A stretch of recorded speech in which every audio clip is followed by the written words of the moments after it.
Cool. Well, you guys are here in person. We got a couple people tuned in from afar. So I think everyone here has joined us before, although Ava, is that correct? I don't. It's pronounced Avia, Avia. and I am here.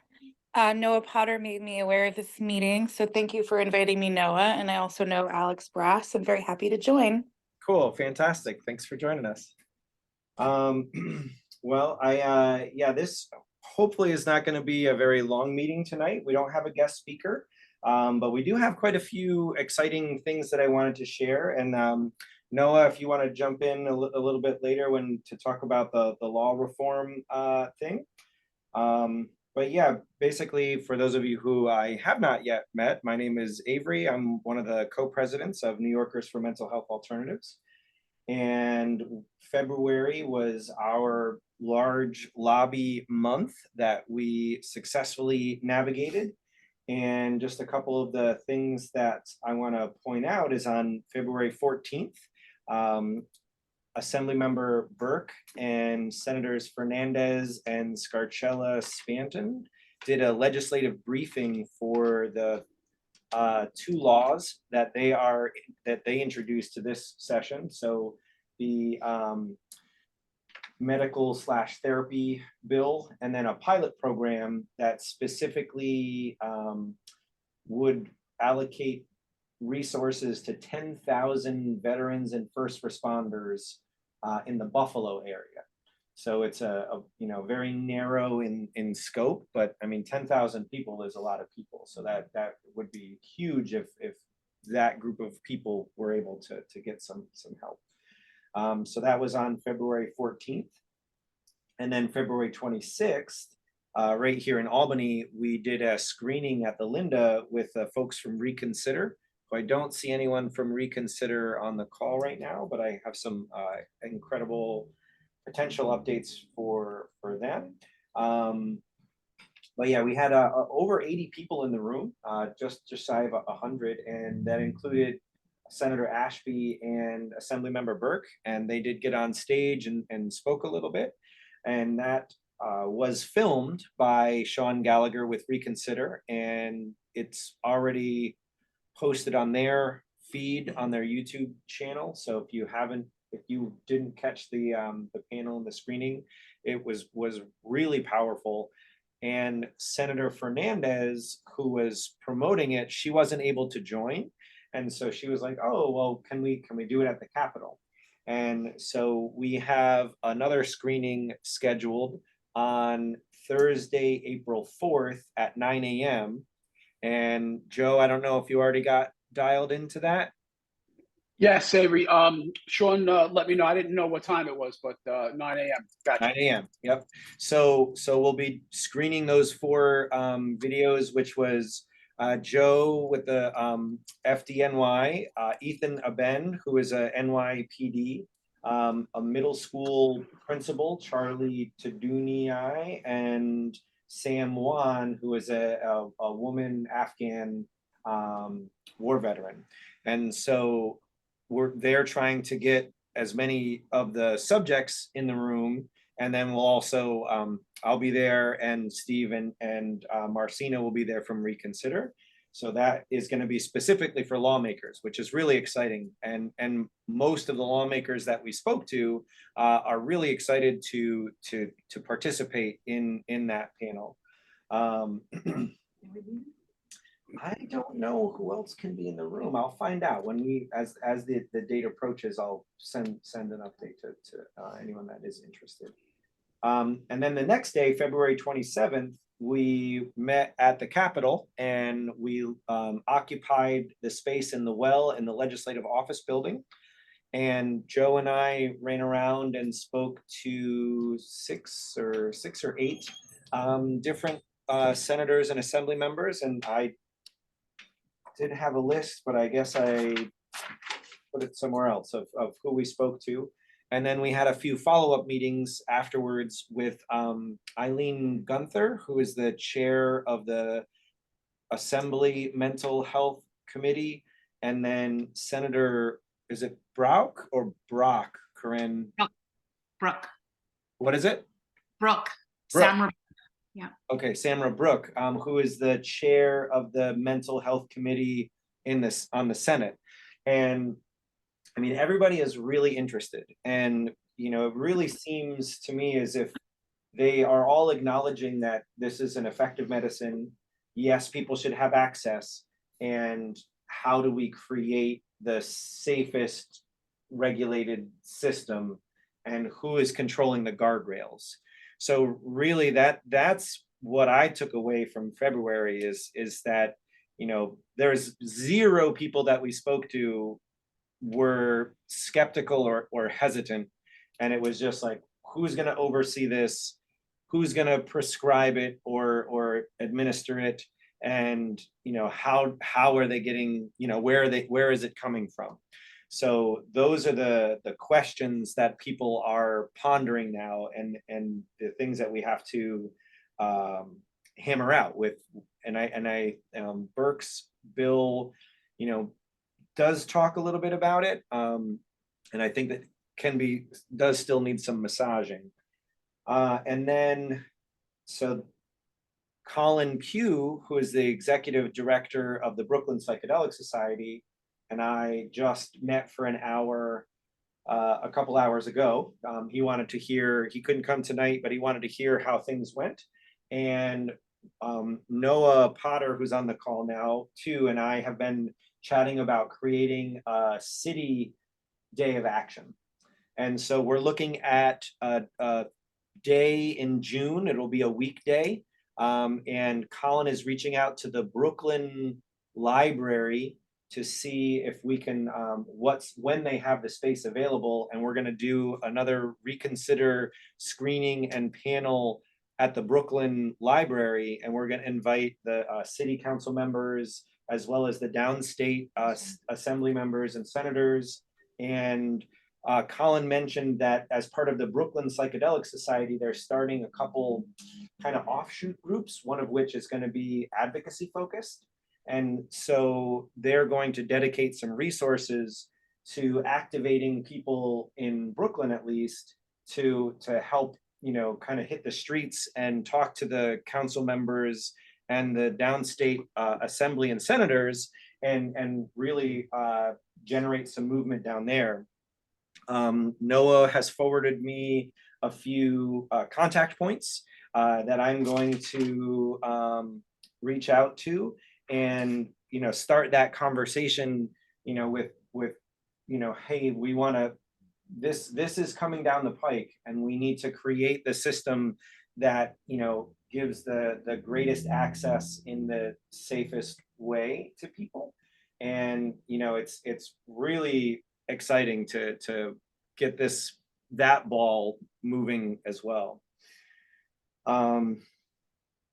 So yeah, so wow, my questions, I typed these notes out earlier, and then after this conversation with Colin, I can cross off all of these questions. So I was, what's the venue going to be? You know, how do we get a hold of people? That was Noah has allowed opened up a pathway to contacting some people.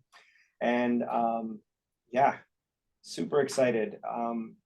The email that people can send to their legislators, if you haven't already seen it, is on the NYMHA website. And it's something that Corinne drafted, and we bounced around, and there's a link on our website that you know, allows you to find your legislator. It is a little clunky, and for those of us here in the room, all of the local legislators are already on board, so we don't have to do any prodding. But the more that we, you know, send, hey, you know, this is something that I'm interested in, the more interest that they are going to spend on it. And I know, like, Scott Bendett is already totally on board. Jake Ashby, my local senator here, he is on board. I've had several conversations with him, and I through my Collar City Mushrooms culinary farm hat, we met at the Capitol on last Monday, and we were advocating for the Farm Bureau. And so many senators and assembly members were coming through there, and I was kind of prodding them with the psilocybin stuff as well, if I, got the opportunity. And Senator, is it Rachel May? Rachel May. Rachel May, she is really interested in the psilocybin, and one of her staff members oversees a task force that is currently fighting Lyme disease. And there's actually a lot of research on the impact of psilocybin on Lyme disease and how it can help people cut through the mental and emotional fog that Lyme creates, and even help ease the pain. And there's a John Hopkins study that's recruiting right now for psilocybin and Lyme disease. So she and I, started talking to her about that, and I just mentioned it on in an offhand way because someone had asked me what mushrooms help Lyme disease, and I pointed them toward cordyceps and lion's mane, and I mentioned psilocybin, and so that was kind of fresh in my mind. And she was like, "Oh my God, this is amazing!" And so I sent her a whole bunch of research, and so that's another potential strong ally that we've connected with.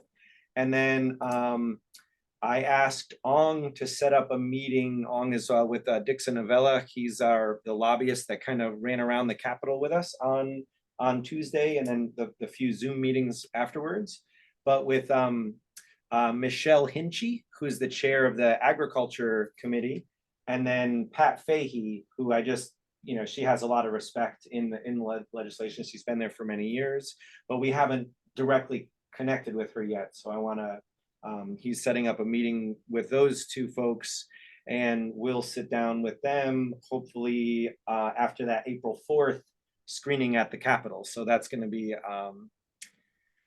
another couple lawmaker meetings that we have coming in. Yes, Corinne. Two things. I just want to go back to something you said about our area lawmakers are already on board, and so they don't need to hear from us. They always need to hear from us, always, always, always, and everywhere, because they will start to get pushback. I don't know where from yet, but that will happen. And they're going to need to know how many people in their district want this. It's just not enough for them to be kind of okay with it. They need to hear that people want it. Given the fact that there are so many bills bouncing around, nobody will make it a priority unless there's demand registered. So always and everywhere contacting your elected officials, no matter what. And then the other thing I wanted to say is Pat Fahey is particularly significant because she is running for Neil Breslin's Senate seat. So she'll be leaving the Assembly at the end of this year, and she'll be in the Senate, which makes her, even more important to target. Cool. So I'm glad we're meeting with her. Yeah. So Ong is setting that up for that after the April meeting, and we're hoping that to get a lot of lawmakers, or at least their staff, in the room so that we can, share with them the testimony from that Reconsider has, filmed, and then talk more about how we're moving forward. So that's going to be a really awesome opportunity for further contact with all the lawmakers. And then the talking points cheat sheet is something that I still have as a slow burn on my 7th burner on my stove. But something that is, hey, how do we talk to our friends, family, and neighbors about psychedelic medicine, about ibogaine, about ketamine, about psilocybin, or even LSD, because I don't know if anyone has followed the LSD news, but the FDA has finally proclaimed that LSD is also a breakthrough therapy technology, which is going to be huge, because people are really going to start talking about all these various modalities and how we can disentangle the misinformation that has been spread for the past 50 years and create accessible pathways forward. So the next, which kind of segues nicely, Noah, if you're ready to talk about this psychedelic law reform class. Is this something that you are teaching or? No, thanks. Thanks, Avery. Hi, everybody. No, what it is, I'll put the link in the chat. It's a program at the New York City Bar Association. I've been a member of the New York City Bar Association Committee on Drugs and the Law since the mid-2000s, and have had the honor and privilege of organizing various events there. And now my the dream of several decades has come true, and I'm able to do some programming on psychedelic law, as is my colleague Robert Rush here, who's the chair of the psychedelic law subcommittee of the City Bar Association Committee on Drugs and Law. And so what this is, it's just a panel discussion. It's a panel discussion with 3 speakers. Let me focus here and get you the link so you can all like read along at the same time, so to speak. Right in the chat. So it's a panel discussion. It's a 5-year retrospective of what's happened since the Denver bill, the Denver resolution passed. Because we're coming up on the 5-year anniversary of May 8th, 2019. So what's happened in 5 years? We look at the Denver, and we look at the Oakland, and we look at the decriminalized nature, and the Oregon, and this, all the counties, and the Colorado, and then all the other stuff like the Ames lawsuit and so on and so forth. So Courtney Barnes, Sean McAllister, 2, like, you know, the cutting edge, leading edge of the whatever.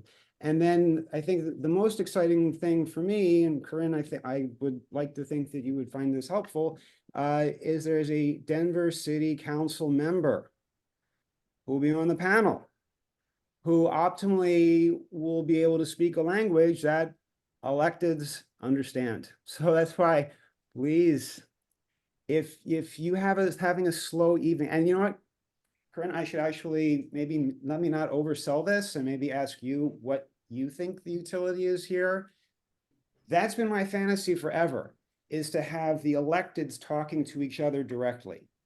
So my hope is that people, and then Corinne, you know what you think here, but it seems to be, I would, as I've said to Avery, I wanted to encourage people, specifically in New York City, contact your council member, say, please, please, please, please, please, please, watch this program. Or task someone in your office with watching this program and reporting back, because it's really important. This is important to me. I'm your constituent. This is important. Take a look. So that's what I had in mind for this program. By the way, it's Wednesday, March 27th, 6:30 p.m. to 8:30 p.m. Go to the link. Apparently they're charging you $15 if you're not a bar association member. Sorry. But anyway, so you can check it out. But so, and then I know the people are. I mean, I know the council members, I know the committees. It's not that difficult. It's really not that difficult. I mean, 5 minutes, you can flip New York City in a few minutes. It's all just like kind of ready to go. That's my assessment. But having said that, so Corinne, what do you think? Is there, what can be done with this? I think this is great. I do agree that hearing from elected officials, jurisdictions is important. I think you might have a hard time getting New York City Council people there because this is not an issue before them yet.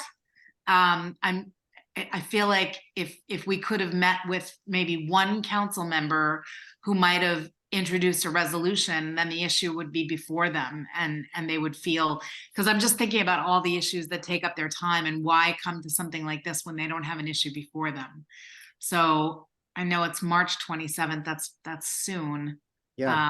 But then, you know, it's taped, right? So you always have it. It's all virtual. Yeah. Because they're all out west. They're different time zone people. So Yeah. no, it's a virtual program. And look, Crystal Hudson is my council member. She's the chair of the Asian Committee. I have worked on her people for like a long time, and they're actually receptive. You know, Andrew Wright's legislative director, he went as far as to get central bill drafting to draft a resolution in support of the Rosenthal bill. This was, I see. and I said, and I read it and I said, hey, thank you so much. This is really great. Love it. You're the best. but it doesn't kind of really work. It needs to be rewritten. So thing is, the guy who did the thing, God bless him, he doesn't understand psychedelics. He did lots of research, but he didn't like, it's a bunch of pieces you couldn't put together. I have not been able to get past that. I have the content. So Crystal Hudson is like, ready to go. She can hear from somebody besides me. So it's not just this one like weird middle-aged white guy who's calling, like haranguing her about this thing, right? If there's like, what can I do? I can't, lead you can lead the hippie to acid, but can't make him take a hit or something. So I don't know. But I mean, there's like people all over the borough of Brooklyn, the People's Republic of Brooklyn, who should be like, able to do that. So look, all this is doable. We know Hudson, I mean, if somebody will hand her something, she can do something they're ready to do something, just hand them content.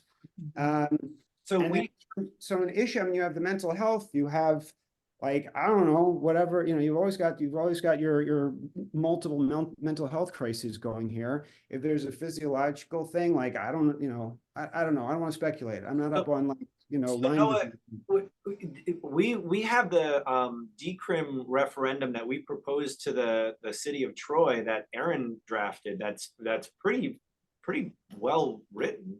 Is that something that, because Colin talked about having an advocacy subset of BPS, if we can, empower them to start like that ball rolling before this 27th.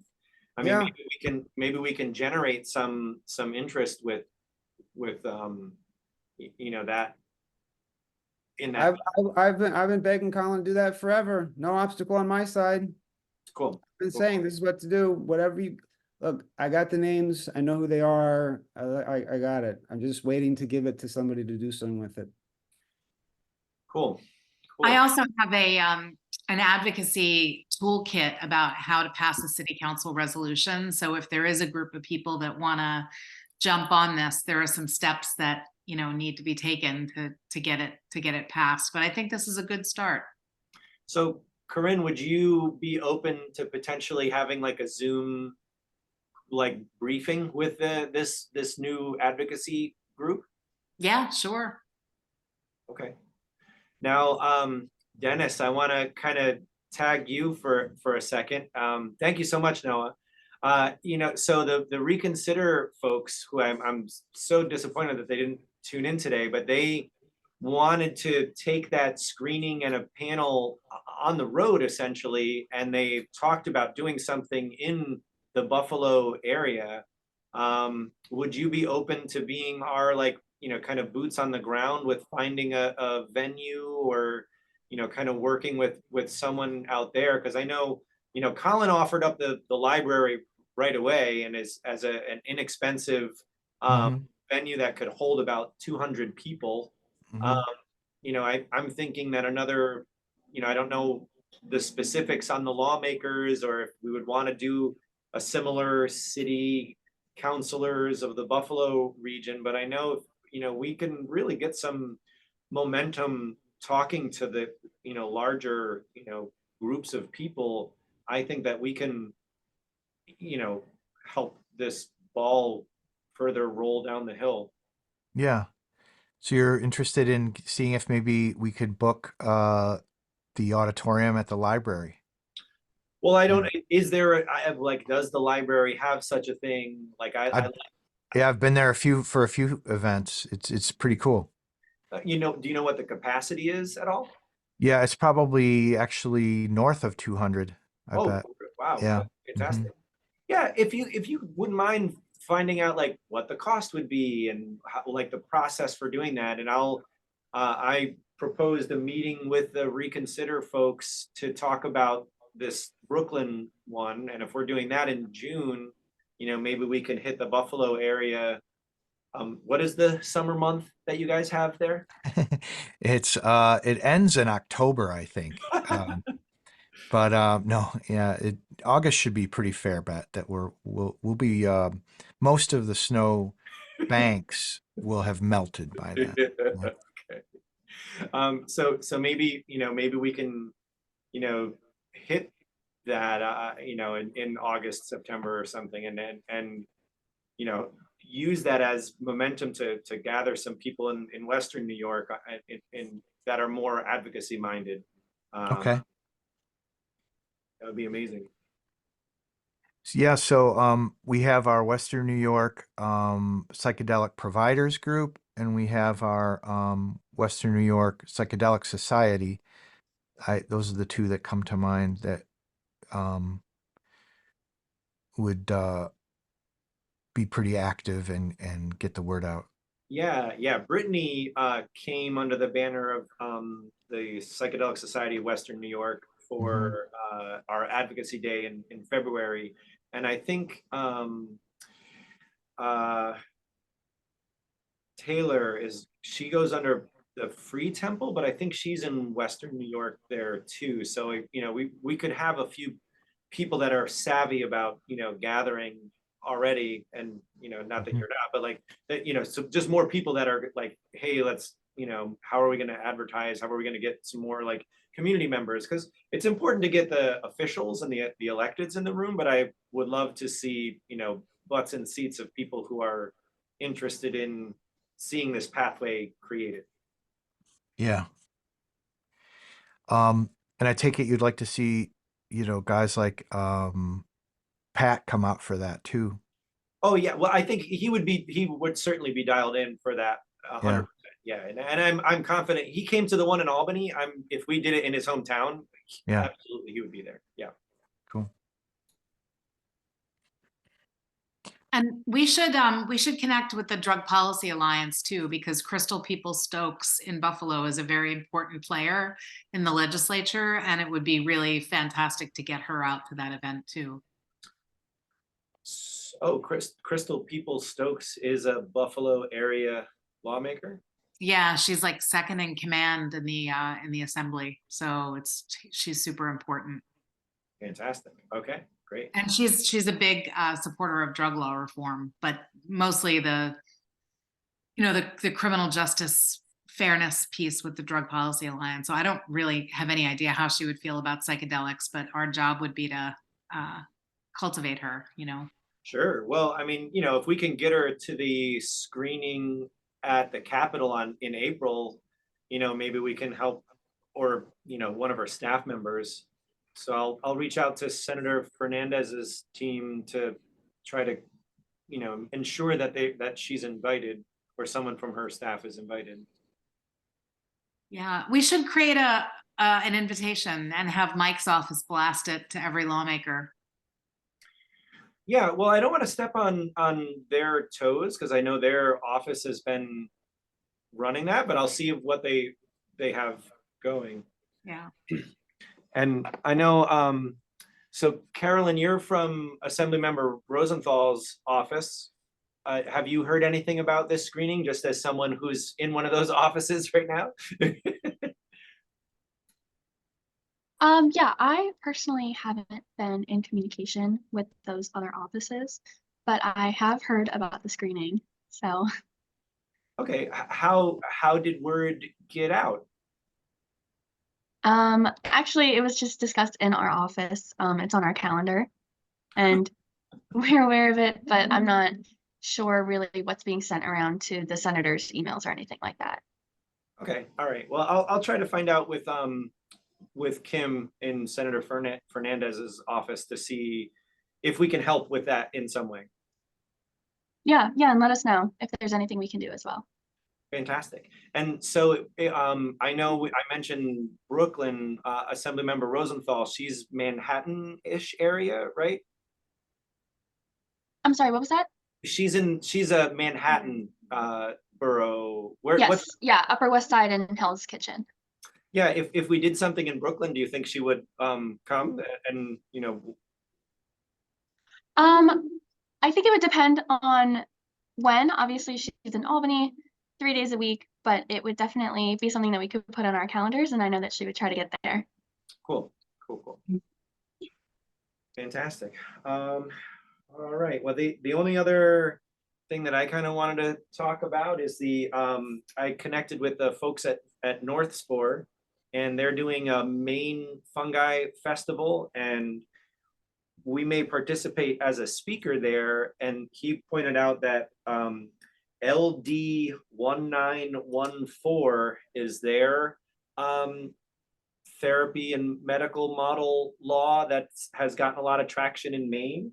And I looked it up, and you know, that's another state that is exciting to see some legislation moving in. And yeah, that there's a woman that recently got a hold of me that moved from Maine to the Woodstock area, and she is looking at creating a platform, a website kind of thing that will be a resource for advocates in the psychedelic space around the state. And she wants to have the laws in every state kind of active there, and the groups in every state who are working to spread the advocacy efforts. So that could be if she is able to get that off the ground, a really amazing resource for people to connect and carry on a conversation across state borders, because that was one of the things, if you missed Police Chief Brendan Cox's presentation last month, you know, if the feds don't change how they view psychedelic medicines, then first responders, especially active duty first responders like police and firefighters, won't feel like they have access because the federal funding could be removed from those departments. So, you know, I feel like flipping the state is going to be easier than the feds, but we'll definitely have to continue our, push to the federal level too. And the only other thing I wanted to point out is our next meeting is April 9th. And Pammy, the co-president of New Yorkers for Mental Health Alternatives, she and her advocacy and psychedelic space work has connected with a group out of Florida called Visionary Veterans. And they are a woman veteran 501c3 group who is working solely with women veterans and helping them find retreat options for psychedelic healing. And they will be our guest speakers in April. So I'm really excited to host them. They were delightful on our pre-meeting call the other day, and I'm really excited to open this space up for them to share and for people to learn about what they're doing. Let's see. Yeah, and the only other thing I printed out was this email from Noah, so that I reminded myself to check with or talk about the city action in New York. And does anyone else have anything that they want to share or exciting update? I'd kind of like to know what guest speakers people want to hear from in the future so that we can start planning. So if anybody has ideas for what they want to hear more about, that would be fantastic.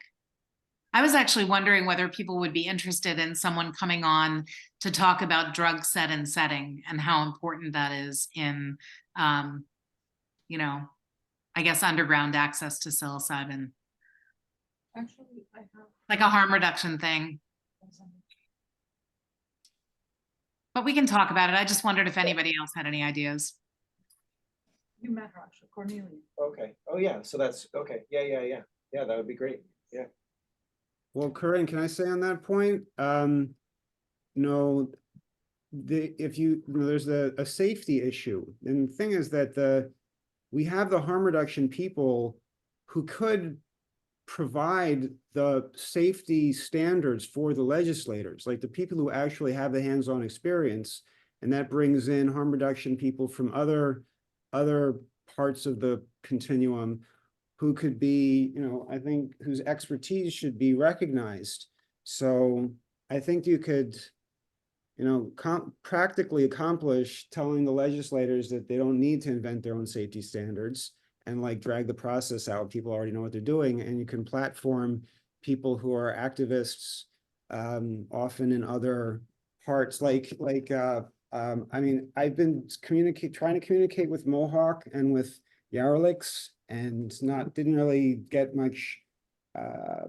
Mohawk had other, comments to make on the dedication of energy and priorities. I haven't heard back from Yarlicks, but Yarlicks is someone who knows psychedelics and understands how governments operate, and she understands risk standards. So I don't know if she's a person to do that, but there's, presumably people who could speak to that issue.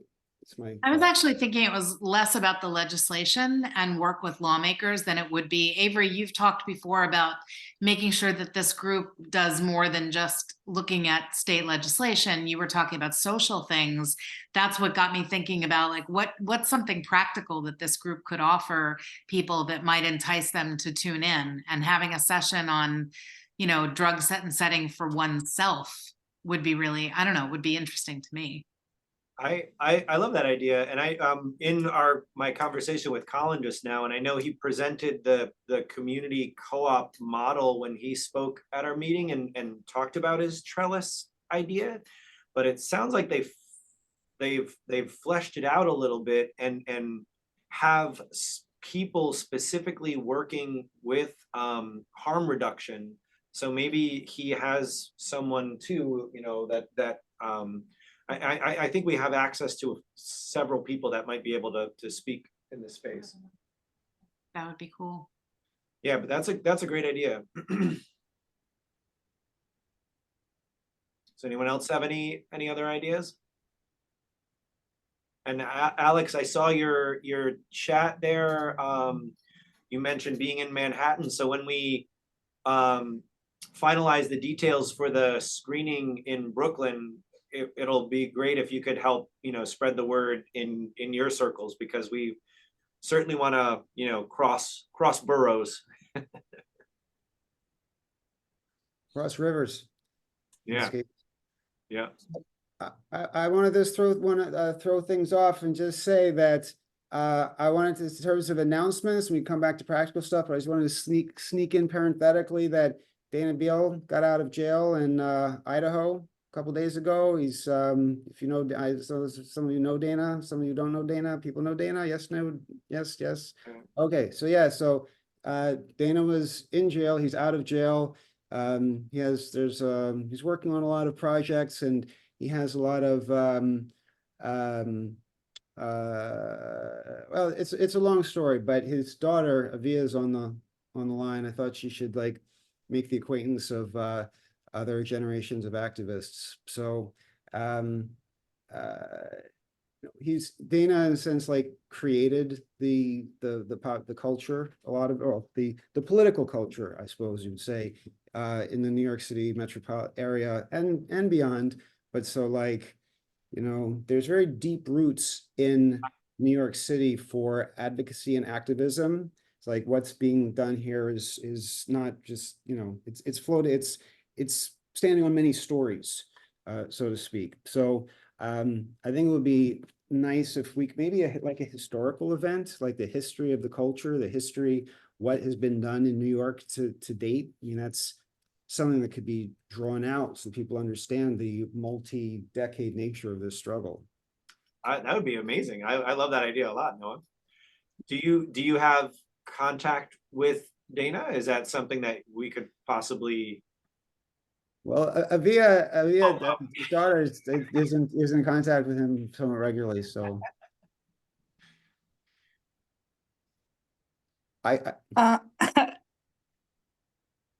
yeah. Hey, everyone. I am staying with a friend and I'm in their bathroom right now. Sorry about that. But yeah, we are in contact with Dana. Just to clarify, a lot of the work that he's historically known for is marijuana legalization. But Dana was also an early contributor to the funding that went to the first clinical trials with Ibogaine in the United States. He's definitely in need of a lot of assistance right now because of recently getting arrested in Idaho for medical marijuana that he was carrying to patients in New York. It's extremely illegal in Idaho. They're pretty draconian there. So we have some long-term goals in terms of repealing cannabis prohibition. And for Dana specifically, his passion project is getting ibogaine legalized in the United States and having that be able to access for people that suffer from lots of different things, including Parkinson's, traumatic brain injury, and then also kind of classically and famously known for use in opiate detox, and other, you know, highly addictive, chemically processed drugs like, you know, methamphetamines and different opiates. So he has a lot of input into that. My own background myself is in anthropology and archivism. And so I'm working on an oral history project that's definitely going to include talking to a lot of people that are involved in both scenes, but very specifically a few people here that were very early on in trying to get ibogaine available as a psychedelic medicine. So there's definitely two sides to go at it from in terms of both who's available, because we don't know how long Dana's going to be in Idaho, but also, you know, which direction we go in there, because, you know, they're in tandem, but, you know, there's a lot of information when you're talking about cannabis and ibogaine. So whatever you guys are interested in, I'm sure we could help facilitate that, plan a lot of speakers, and put in some original content as well. Awesome. Yeah, I mean, we're New Yorkers for mental health alternatives. So, you know, we're not, I mean, yes, we're here in a mushroom farm and, you know, we're focusing on psilocybin right now, but that is, you know, only one tool for people in the toolbox of natural things that, you know, people should have access to in order, you know, to grant people cognitive liberty and bodily autonomy and, you know, not be criminalized for the route that they choose to heal. So yeah, ibogaine is definitely not off the table for discussion. That's so good to hear. Thank you. Yeah, awesome. Yeah, I love those suggestions. And if anyone thinks of anything at any point, send me an email. I think most of the people on this list have my email at least address. And Joe, I'm excited to see you in April, and hopefully we can kick some sense into some more lawmakers. And I'm optimistic. You know, all the meetings we've had so far have gone pretty good. So yeah. it's just a matter. We're going to get something done. It's just a matter of time. Absolutely. And that's, you know, what I took away from all the meetings that we had in February is that, you know, I think the understanding is that it's inevitable, but they just want to make sure that the right guardrails are in place.